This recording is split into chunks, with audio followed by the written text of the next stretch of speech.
자, 이번 시간은 거듭제곱과 거듭제곱근에 대해서 배워보도록 하겠습니다. 자, 초등학교 때부터 배운 겁니다. 자, A 곱하기 A 곱하기 A 곱하기 A 곱하기 A, 이렇게 A를 5번 곱한다, 이런 기호가 있다고 보죠. 너무 5번 연속으로 다 쓰는 게 좀 불편하죠, 그죠? 그렇기 때문에 얘는 이제 A의 5제곱이라는 이런 기호를 씁니다. 이게 바로 거듭제곱이죠, 그죠? 거듭제곱입니다. 이 A를 우리가 뭐라고 부르냐면 미치라고 부르죠, 그죠? 또는 미수 이렇게 불러주는 거고, 그 다음에 이 위에 올라가는 요 녀석을 우리가 지수라고 불러준다. 그래서 A의 5제곱이 이렇게 나오면 A를 5번 곱했다, 이런 얘기가 되겠죠, 그죠? 맞죠? 자, 이게 이제 지금까지 써왔던 거듭제곱인데 이제는 뭘 할 거냐면 이 지수를 점점 확장할 겁니다. 점점 확장할 거예요. 예를 들어서 A의 5제곱이라고 하면 A를 5번 곱했다, 이런 느낌이죠, 그죠? 맞죠? 그래서 5번이란 얘기를 들어가면 지금까지는 우리는 이 여기에 자연수밖에 못 썼는데 이 자연수를 점점 확장할 겁니다. 예를 들어서 2의 세제곱이라고 하면 2 곱하기 2 곱하기 이렇게 되죠, 그죠? 여기 자연수 있을 때는 되게 자유롭게 자연스럽게 만들어지는데 2의 0제곱, 이를 한 번도 안 곱했죠, 그죠? 그럼 여러분 벌써 이미 아는 사람도 있겠지만 2의 0제곱은 1이 됩니다. 그런데 이 0이라는 건 자연수 0번 곱했다라고 했기 때문에 좀 이상하다, 이런 느낌 받을 수 있죠, 그죠? 그래서 이 위에 정수, 그 다음 2의 마이너스 1제곱. 자, 얘는 당연히 2분의 1이라고 이미 알고 있는 학생들 되게 많을 겁니다. 그런데 여기 2분 마이너스 1이 들어가면 이제 어떤 느낌이 드냐면 2를 마이너스 한 번 곱했다, 이런 얘기거든요. 이상하죠, 그죠? 느낌이 마이너스 한 번? 좀 이상한 느낌입니다, 그죠? 뿐만 아니라 2의 2분의 1제곱 또는 2의 3분의 1제곱 이렇게 들어가면 2분의 1제곱, 3분의 1제곱이면 반번? 뭐 치킨도 아니고요, 그죠? 3분의 1번? 좀 이상하죠, 그죠? 그래서 지수를, 그러니까 미수를 몇 번 곱했다라는 건 이제 사실 중학교 때까지 표현인 거고, 이제 이 위에 들어가는 정수들 또는 이 위에 들어가는 무리수들. 자, 마지막엔 이것도 합니다. 뭐 2의 루트 2제곱 같은 경우에 2를 루트 2번 곱한다, 좀 이상하죠, 그죠? 그래서 이 위에 무리수까지 포함을 해서 실수, 그러니까 2의 실수 제곱이 어떤 의미가 되느냐를 배우게 될 겁니다. 지금 배우는 건 아니고요. 그래서 지금 거듭제곱에서 배우는 건 뭐냐면 여기 자연수에서 점점 수를 확장해 나간다. 이걸 차근차근 배워나가면 됩니다. 지금 할 건 아니에요. 아시겠죠? 자, 그래서 어쨌든 거듭제곱은 밑과 지수로 구성되어 있다. 여기까지 정리를 하면 되고요. 그 다음 두 번째 거듭제곱근에 대해서 살펴봅시다. 두 번째 거듭제곱근. 자, 거듭제곱근. 자, 네모를 제곱하면 3이 된다라는 이런 말이 있다고 봅시다. 네모를 제곱하면 3이 된다. 자, 수학은 이렇게 말로 쓰는 걸 별로 안 좋아하니까 이걸 문장으로 바꿔봅시다. 그러니까 식으로 바꿔보죠. 네모를 제곱하면 3이 된다. 식으로 그대로 바꾸면 네모 제곱은 3 이렇게 쓸 수 있죠, 그죠? 맞죠? 아주 간단한 겁니다. 자, 이렇게 써보니까 네모 제곱은 3이라고 적어보니까 얘는 2차 방정식이 돼버리죠, 그죠? 그렇구나, 방정식이 되는구나. 그럼 방정식이 나오면 이거 풀고 싶죠, 그죠? 그럼 풀면 됩니다. 그럼 네모 제곱은 3이니까 네모는 뭐라고 쓸 수 있나요? 중학교 3학년 때 배운 거죠, 그죠? 네모는 제곱 없어지면서 플러스 마이너스 루트 3 이렇게 만들어지는 겁니다, 그죠? 그래서 방정식을 풀어낸 겁니다. 그러니까 네모는, 자, 이거 플러스 마이너스 루트 3이라고 쓰지 말고, 그러니까 따로따로 한번 적어볼게요. 얘는 루트 3하고 마이너스 루트 3 이렇게 정리가 가능합니다, 그죠? 맞죠? 자, 그래서 요 녀석들을 우리가 통틀어서 뭐라고 부르냐면 제곱해서 3이 되는 수죠. 제곱해서 3이 되는 수. 좀 더 자세히 얘기하면 제곱해서 3이 되는 수들입니다, 그죠? 맞죠? 그래서 요거 두 개를 묶어서 뭐라고 부르냐면 3의 제곱근이라고 부릅니다. 3의 제곱근.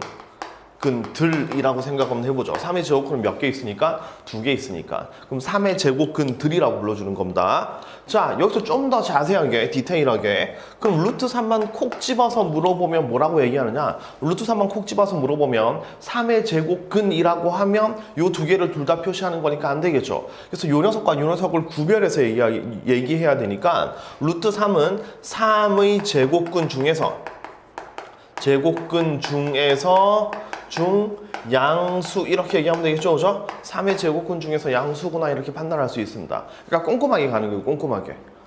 루트 3, 3의 제곱근 맞긴 맞는데 정확하게 얘기하면 3의 제곱근 중에서 무슨 수? 양수인 수 이렇게 얘기하면 되겠죠. 그럼 당연히 이거 그러니까 마이너스 루트 3은 뭐라고 얘기할 수 있냐면 3의 제곱근 중에서 제곱근 중에서 음수 이렇게 얘기할 수 있습니다. 줄여서 얘기하면 3의 음의 제곱근 이렇게 얘기할 수 있는 겁니다. 아시겠죠? 그래서 무엇을 제곱하면 몇이 된다라는 걸 식으로 표현하고 이 녀석이 나오는 근들을 좀 더 꼼꼼하게 표현할 수 있으면 좋겠다 이런 얘기입니다. 자, 세 번째. 이걸 좀 더 디테일하게 좀 더 들어가 보죠. 이번에는 네모를 세제곱하면 1이 된다.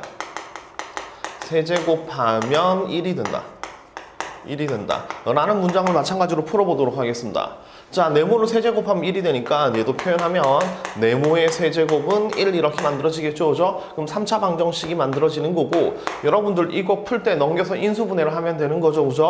그럼 네모 세제곱 빼기 1은 어떻게 인수분해가 되냐면 네모 빼기 1에 네모 제곱 더하기 네모 플러스 1은 제로 이렇게 인수분해가 되기 때문에 요거 넘겨서 인수분해 한 겁니다. 여기서 네모는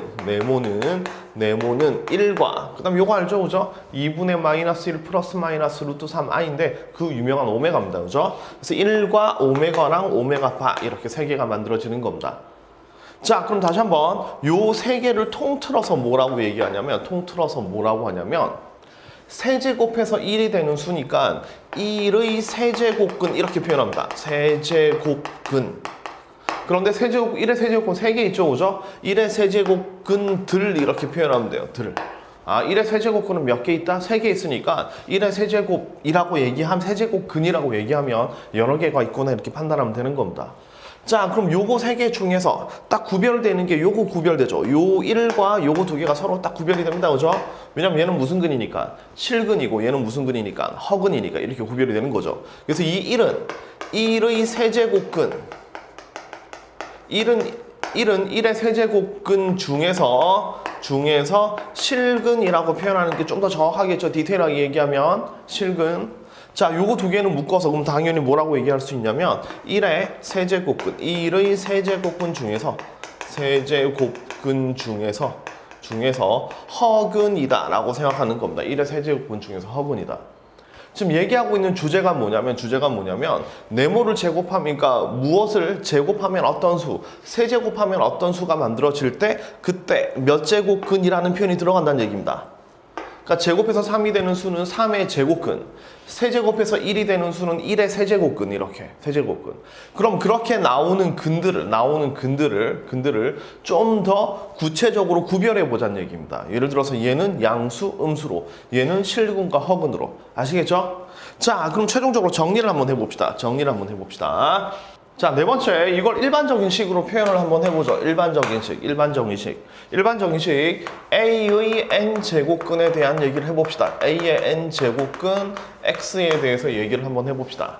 자, 요 녀석을 다른 식으로 풀어보면 A의 n제곱근이 X라는 얘기는 X를 n제곱하면 A가 된다 이런 뜻입니다. 다시 X의 n제곱근이 A란 얘기는 요거랑 마찬가지로 X를 n제곱하면 A가 된다 이런 얘기예요. 그럼 이런 말로 나와 있으니까 이걸 식으로 바꿔보면 X의 n제곱은 A다라는 n차 방정식으로 만들어지겠죠. 이런 n차 방정식이 되는 겁니다. 그럼 우리는 n제곱근이라는 건 이 n차 방정식의 근을 n제곱근 이렇게 불러주는 겁니다. n차 방정식의 근을 n제곱근이다 이렇게 불러주는 겁니다. 자, 이건 지금 풀지는 않을 텐데 얘는 n차 방정식이니까 요 녀석 x는 몇 개가 나오냐면 뭐 알파, 베타, 감마 이렇게 근을 쭉 나열했을 때 n차 방정식의 근은 무조건 n개가 나옵니다. 얘는 n개가 나와요. n차 방정식의 근은 n개가 나온다. 이게 대수학의 기본 원칙인데요. 가우스가 밝혀낸 겁니다. 증명이 끝났어요. 그래서 n차 방정식의 근은 n개. 그러니까 2차 방정식은 2개, 3차 방정식은 3개, 4차 방정식은 4개 이렇게 나오는 겁니다. 자, 그런데 이 n개는 복소수 범위에서 n개거든요. 복소수 범위에서 n개. 그런데 고등학교 1학년 지나면서 복소수는 여러분 쓴 적이 없죠, 그죠? 앞으로도 잘 안 쓸 겁니다. 고등학교 과정에서 복소수는 끝났어요. 그래서 우리는 복소수 범위에서 n개가 된다는 건 알겠는데 우리가 관심 있는 건 복소수가 아니라 실수입니다, 실수. 그럼 이 n개 중에서 실근은 몇 개인가? 이게 관심이 있다고요. 실근은 무엇인가? 실근은 몇 개인가? 이게 관심이 있다는 얘기입니다. 이걸 다음 시간에 열심히 배울 겁니다. 자, 다시 한번 정리하면 x 5제곱은 8 이렇게 나오면 5제곱해서 8이 되는 수를 찾아라. 이 x를 뭐라고 부르냐면 8의 5제곱근 이렇게 불러주는 겁니다. 8의 5제곱근. 그럼 8의 5제곱근은 5차 방정식이니까 무조건 5개가 있는데 이 5개 중에서 실근은 몇 개인가 이걸 찾겠다는 얘기예요. 실근은 몇 개인가 그리고 그 실근을 어떻게 표현하는가를 이제부터 배운다라고 생각하시면 됩니다. 아시겠죠? 잘 따라와 오세요.